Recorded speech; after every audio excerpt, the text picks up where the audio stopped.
हम जज्बाती कौन तो हैं। मैंने बताया जैसे कि कैंसर में इतने ढेर सारे प्लेनेट बैठे हैं, क्योंकि अकल से तो हम ज़रा कम ही काम लेते हैं। एक जब कोई तहरीक चलती है ना, जब कोई तहरीक चलती है वो दिनों और महीनों के लिए नहीं होती, वो एक लंबी स्ट्रगल के लिए होती है। एक लंबा सफ़र तय करना पड़ता है। हाँ साहब, आप ही तो कहते हैं ना कि मेरी 22 साल की स्ट्रगल, तो आपकी खुशफहमी है कि आपकी स्ट्रगल ख़त्म हो गई। अब रियल आज़ादी के लिए सबकी स्ट्रगल अब शुरू हुई है। अब शुरू की है आपकी रियल आज़ादी की जंग।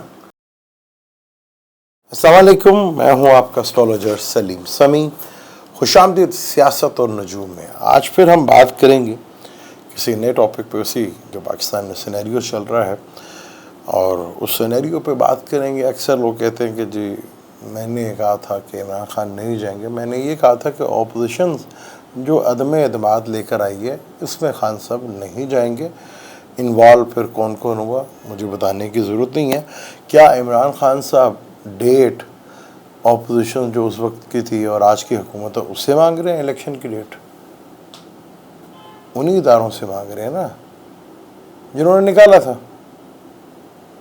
और क्यों निकाला था, इसका मकसद क्या था, पीछे क्या राज थे और क्या काम लेना है। ये बड़ी अब नॉर्मल सी बात है कि 10-12 जमातों की एक हुकूमत बनी हुई है।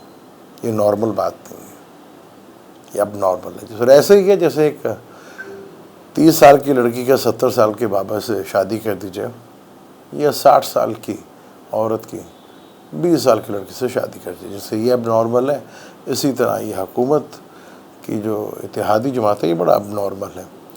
ये अपने वजन से गिरें तो ज़्यादा अच्छा है खान साहब के लिए भी और पाकिस्तान के लिए भी।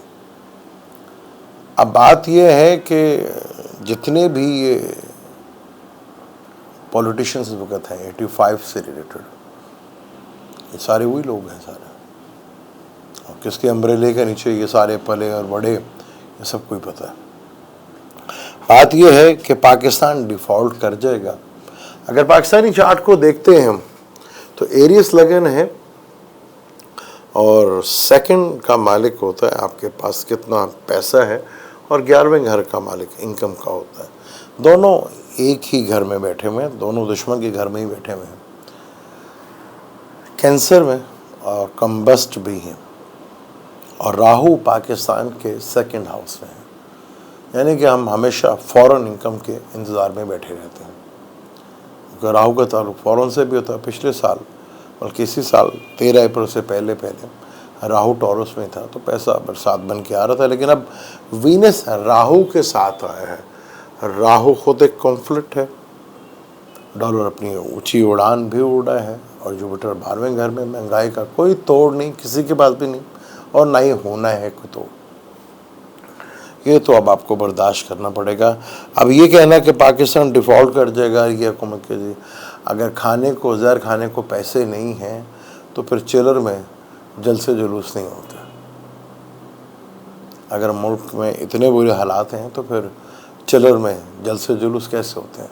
पैसों से ही होते हैं ना। तो पाकिस्तान कहीं भी डिफ़ॉल्ट करता हुआ नज़र नहीं आ रहा। जो पाकिस्तान की प्लैनेटरी कंडीशंस है, वीनस टू सैटर्न की दिशा चल रही है। वीनस की दिशा 2007 से चल रही है। पाकिस्तान में जब से ही पैसों का बहुत ज़्यादा, वीनस का ताल्लुक रकम पैसे से है। जब से 2007 से लेकर अब तक सिर्फ एक ही गाना गाया जा रहा है कि पैसा पैसा पैसा पैसा पैसा। सैटर्न की दिशा, सैटर्न पाकिस्तान के जायचे में 10वां घर और 11वें घर का मालिक, यानी इनकम का घर का और कर्म के घर का मालिक है, बिजनेस के घर का मालिक है। वीनस फलक का दूसरा घर और पाकिस्तान के चार्ट में भी दूसरे और 7वें घर का मालिक है। यही लगन लिब्रा लगन है खान साहब का। खान साहब की बात करें तो लिब्रा लगन है, और उनकी जो दिशा चल रही है जुपिटर में केतु की दिशा चल रही है। अब जुपिटर में वीनस की दिशा चलेगी उनकी। वीनस लगन लॉर्ड भी है और 8वें घर का मालिक भी है। टॉरस और लिब्रा दो वाहिद लगन है जिनका एक घर 3 शेडाई में आता है, यानी कि 6ठे में और 8वें घर में। ये दोनों लगन ऐसे हैं। 8वां घर ट्रबल्स का, परेशानी का, जेल यात्रा का भी होता है। और खान साहब का बाय बर्थ वीनस लगन में ही बैठा हुआ है, यानी कि वो घर फुल है और सेकंड हाउस खाली है। और जब हम साइचो को डिटेल से पढ़ते हैं तो खाली घर भी अपना बड़ा असर रखते हैं। आठवां घर troubles, tension, depression, research based का भी है, छुपी हुई चीज़ों का भी है। तो यहाँ जेल यात्रा का भी है।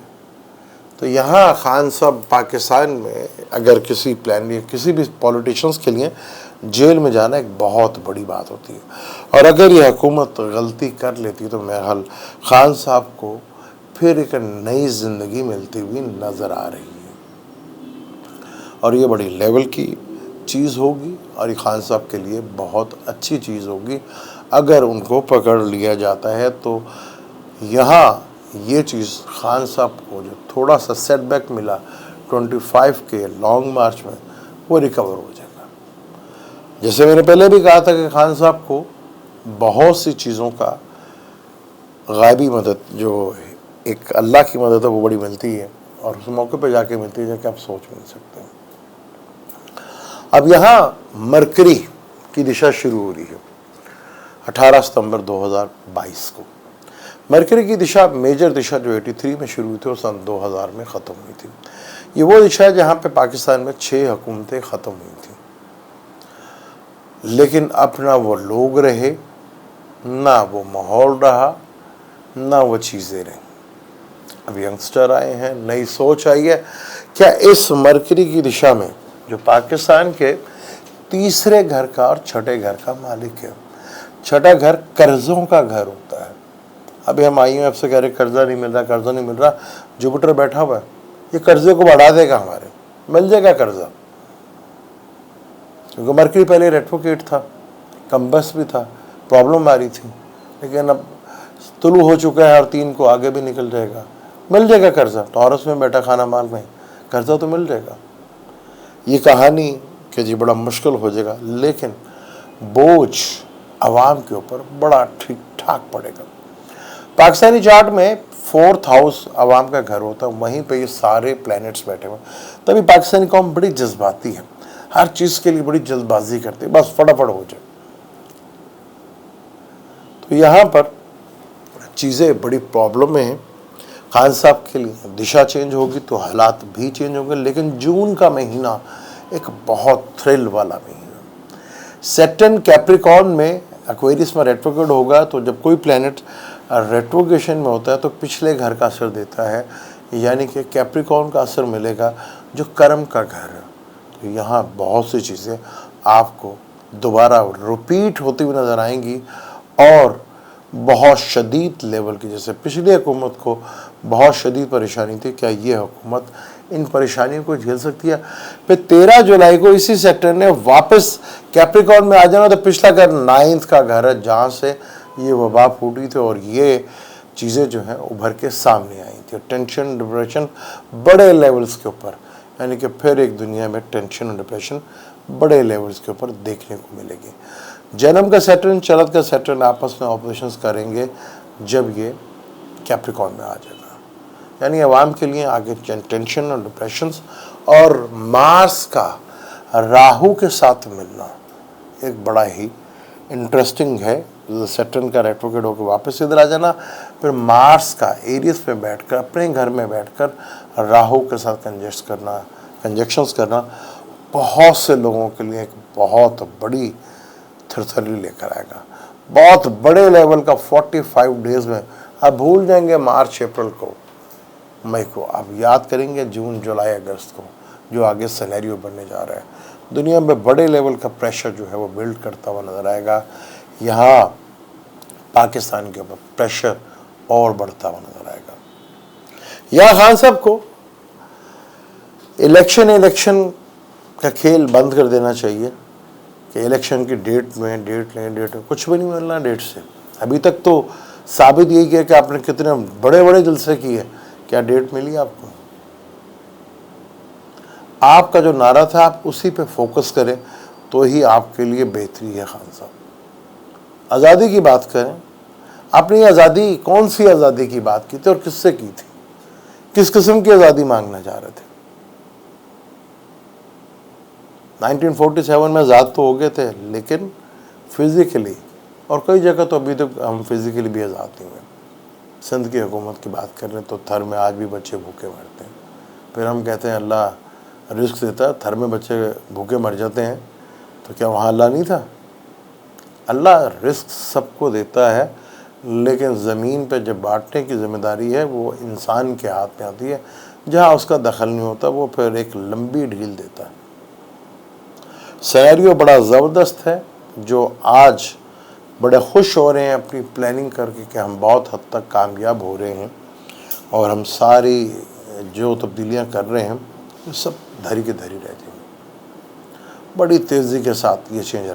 पाकिस्तान में कोई बड़े लेवल का मूवमेंट्स शुरू हो गई है और ये स्ट्रगल जो चल रही है, आज़ादियाँ दिनों में और महीनों में नहीं मिलती। ये 3 साल मरकरी के और उसके बाद मेजर दिशा सन की चेंज होगी। वो टाइम होगा जब पाकिस्तान रियल में आज़ाद होगा और बहुत सी चीज़ों से जान छूट चुकी होगी। अगर खुदा न खास्ता यहाँ पे इलेक्शन होते हैं, अभी होते हैं, अगले साल होते हैं, कोई हुकूमत पावर में आके दिखा दे अकेली, पॉसिबल ही नहीं। ये गेम जिसके सारे पीछे है, ये सब सूट करता है पीपल पार्टी को। अगर मुस्लिम लीग नून भी 50, 60, 70 सीटों में फंस जाती है तो यही पीपल पार्टी को सूट करता है, क्योंकि वैसे पीपल पार्टी जो मर्जी कर ले, उल्टी हो जाए सीधी हो जाए, वो वज़ारत उज़्मा तक नहीं आ सकते। वो जब भी आ सकते हैं कि जब नून लीग शिलिंग हो जाए, वो भी 72 सीटर कोस्टर की सवारी बन के रह जाए, तब ही पॉसिबल है कि वो इत्तेहादी, फिर ये इत्तेहाद बन गया। क्योंकि ज़रदारी साहब से इस पर कोई शक नहीं है, जो हमारी मौजूदा सियासत है उसको किस तरह वो खेलते हैं और समझते हैं, वो बहुत ज़्यादा अच्छी तरह जानते हैं। इमरान खान जहाँ जज्बाती फैसले कर जाते हैं और जहाँ चीज़ों को दूर, हालांकि उनकी बातें कुछ बिल्कुल ठीक होती हैं, लेकिन एक जज्बाती कौम के आगे वो चीज़ें, जैसे मुझे याद है कि आसिफ नून लीग के ही ख्वाजा आसिफ साहब ने कहा था कि मियाँ साहब ये कौम भूल जाएगी साल 2 साल के बाद। वो भूल गए थे कि वो कौम, वो नस्ल जो है वो तो आपके दौर की थी, ये तो नई नस्ल आ गई है जो बॉसों को नहीं छोड़ेगी। और हमारी अदलिया के लिए भी आगे जो मुश्किल टाइम आ रहा है वो बहुत ही मुश्किल है, क्योंकि सैटर्न ने जब कैप्रिकॉर्न में आएगा तो सेगिटेरियस का असर देगा और जुपिटर पाइसेस से बैठ कर एक्वेरियस में आएगा, और वही अदलिया के लिए काफ़ी चीज़ें जो है वो ट्रबल्स में आ रही है। अदलिया के लिए आगे बहुत बड़े बड़े फैसले करते हुए अदलिया को मुश्किल आती हुई नजर आएगी, और अदलिया में भी काफ़ी ठीक ठाक डिप्रेशंस का टाइम शुरू होगा। और स्टैब्लिशमेंट में जब मार्स और राहु का होगा, ये 45 दिन बहुत ही मुश्किल होंगे, बॉर्डर्स के ऊपर भी मुश्किल होंगे और अंदरूनी स्टैब्लिशमेंट के अंदर भी काफ़ी कुछ तकलीफ दे होगा। अगर राहु चीज़ों को उभार देगा, अंगारक योग कहा जाता है, मार्स अपने घर में होगा और राहु, जैसे जब सन और मून आमने सामने होते हैं ना और राहु साथ बैठा होता है तो हम उसे ग्रीन कहते हैं। तो ये भी ग्रीन, अंगारक योग ग्रीन, और बड़ा ख़तरनाक ग्रीन होगा, जहाँ चीज़ें बड़ी ट्राइंग में आ जाएगा जब कैप्रिकॉर्न में आएगा सैटर्न, और 13 जुलाई को और 29 जुलाई को महल मार्स पे निकल रहा है। तो मार्स सैटर्न का फिर ट्राइंग में आना और फिर राहु के साथ भी ट्राइंग में आना दुनिया के लिए और पाकिस्तान के लिए बहुत बड़ी न्यूज़ सुनने को मिलेगी, और काफ़ी कुछ यहाँ तब्दील होगा। यहाँ कोई बड़ी जल्दी, हाँ ये मैंने ज़रूर कहा था कि हुकूमत के लिए आगे बड़ा टफ टाइम 3 और 4 जून के बाद से शुरू होने वाला है। यहाँ उल्टी गिनती शुरू हो चुकी है। यहाँ चीज़ें कुछ ऐसे अनप्रेडिक्टेबल होंगी जिसको समझना ही मुश्किल हो जाएगा। चीज़ें बहुत तेज़ी के साथ, रैपिड सन भी हाउस चेंज कर जाएगा इसी जून में और आएगा जमनाई में, पाकिस्तान के 3rd हाउस में, जहां मून और मार्स बैठे हुए। तो यहाँ इन चीज़ों को लेकर आपने देखना है कि आगे चीज़ें किस तरह तेज़ी के साथ चलती हैं। ओके, जब आहिस्ता आहिस्ता चीज़ों ने मूव होना है एरियस की तरफ, उनके सामने केतु बैठा हुआ है। केतु चीज़ों को ख़त्म कर देता है। बहुत सी चीज़ें जब मार्स एरियस में आएगा तो ख़त्म होती नज़र आएंगी और सारे प्लैनेट ने बारी बारी इधर ही आना है और बड़े प्लैनेट्स में भी इधर आना है। तो चीज़ों में बहुत बड़े लेवल की एक चेंज आपको देखने को मिलेगी। फिर मैं वही कहूँगा कि इमरान डेट्स ऑपोजिशन से मांग रहे हैं या किससे मांग रहे हैं? उन्होंने गिराया था ना, ऑपोजिशन तो नहीं गिरा सकी थी। या आप भी सोचें ज़रा। मुझे दें इजाज़त, जाने से पहले चैनल को सब्सक्राइब कर लीजिएगा और बेल के बटन को ज़रूर दबाइए।